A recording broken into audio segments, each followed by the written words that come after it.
आनंदाचा आणि समाधानाचा दिवस आहे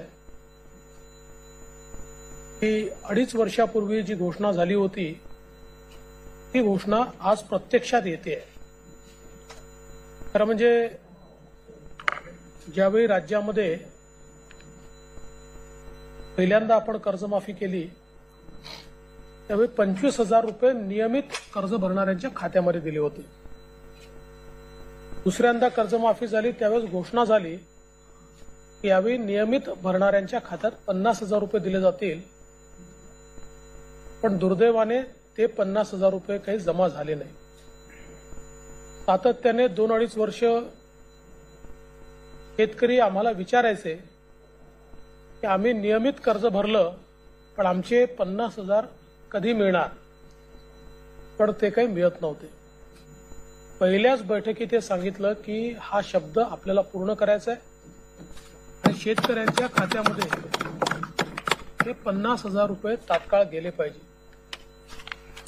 आणि अनेक वेळा असं आमच्या लक्षात येतं की आम्ही पैसा पाठवतो तो बरेचदा बँकांमध्ये पडलेला असतो, तो शेतकऱ्यांपर्यंत पोहोचत नाही, त्याच्या प्रमाणीकरणाच्या काही अडचणी असतात आणि म्हणून यावेळेस हा निर्णयच आपण घेतला की जेवढ्या खात्यांचं प्रमाणीकरण झालं असेल त्या थेट खात्यामध्ये ते पैसे गेले पाहिजे। आणि आज मला अतिशय आनंद आहे की जवळजवळ 6,90,000 शेतकऱ्यांच्या खात्यामध्ये आपण सगळ्यांनी ते पैसे जाताना बघितले आणि ते त्या ठिकाणी जमा झाले। शेतकऱ्यांना मोठा दिलासा आपण दिलाय। खरं म्हणजे हे वर्ष चांगल्या पिकाचं वर्ष होतं, पण दुर्दैवाने अतिवृष्टीने शेतकऱ्यांची खूप अडचण या वर्षामध्ये झाली। राज्य सरकार कुठेही याच्यात मागे राहिलं नाही। राज्य सरकारने आतापर्यंत 4,500 कोटी रुपये हे थेट शेतकऱ्यांच्या खात्यामध्ये जमा केले आहेत। आणि आजही मंत्रिमंडळाच्या बैठकीमध्ये की कालपर्यंत जी अतिवृष्टी झाली त्यातही जे नुकसान झालेलं आहे त्या नुकसानाची पाहणी करून त्याचे तात्काळ पंचनामे करून आमच्यापर्यंत पाठवा, जेणेकरून त्याही शेतकऱ्यांना आपल्याला दिलासा देता येईल। आज खरं तर आपण जर बघितलं असेल तर आज आपण दिलेले पैसे आणि यापूर्वी आता जे काही शेतकऱ्यांना दिलेले पैसे आहेत याचा हिशोब लागला तर साधारणपणे या 1.5 महिन्यामध्ये 7,000 कोटी रुपये हे शेतकऱ्यांच्या खात्यामध्ये थेट मदत आपण या ठिकाणी पोहोचवतो आहोत। आणि या व्यतिरिक्त अजून वेळोवेळी ज्या अडचणी येतील त्या अडचणीकरता आपलं सरकार हे शेतकऱ्यांच्या पाठीशी अतिशय भक्कमपणे उभं आहे।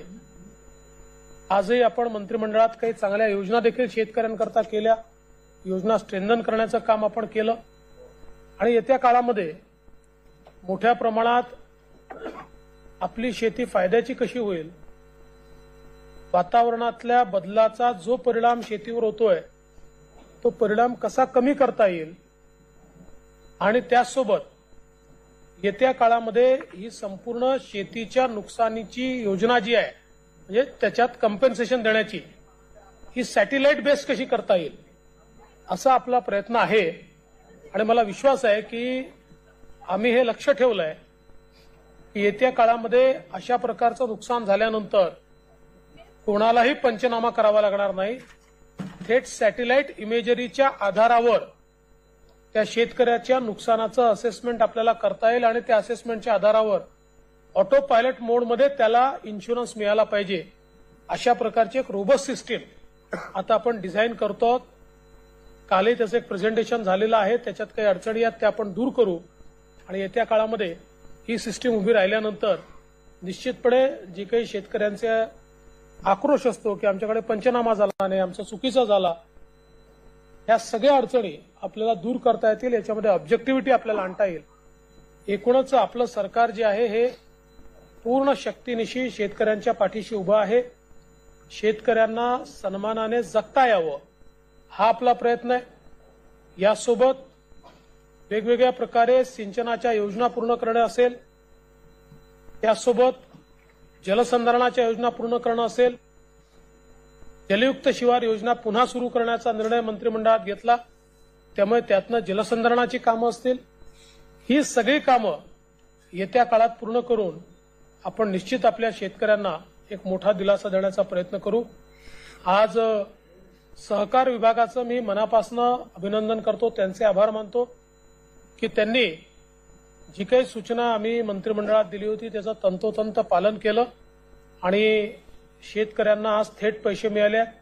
त्यासोबत आयटी विभागाचं देखील मी मनापासून अभिनंदन करतो की त्यांनी याच्यामध्ये एक अतिशय चांगली भूमिका आयटी विभागाने केली आहे आणि यापुढे अशाच प्रकारे शेतकऱ्यांना मदत करताना थेट त्यांच्या खात्यामध्ये पैसे हे देण्याच्या संदर्भातलंच धोरण हे राज्य सरकारचं राहील आणि या चांगल्या कार्यक्रमामध्ये उपस्थित राहत आलं त्याबद्दल आभार व्यक्त करून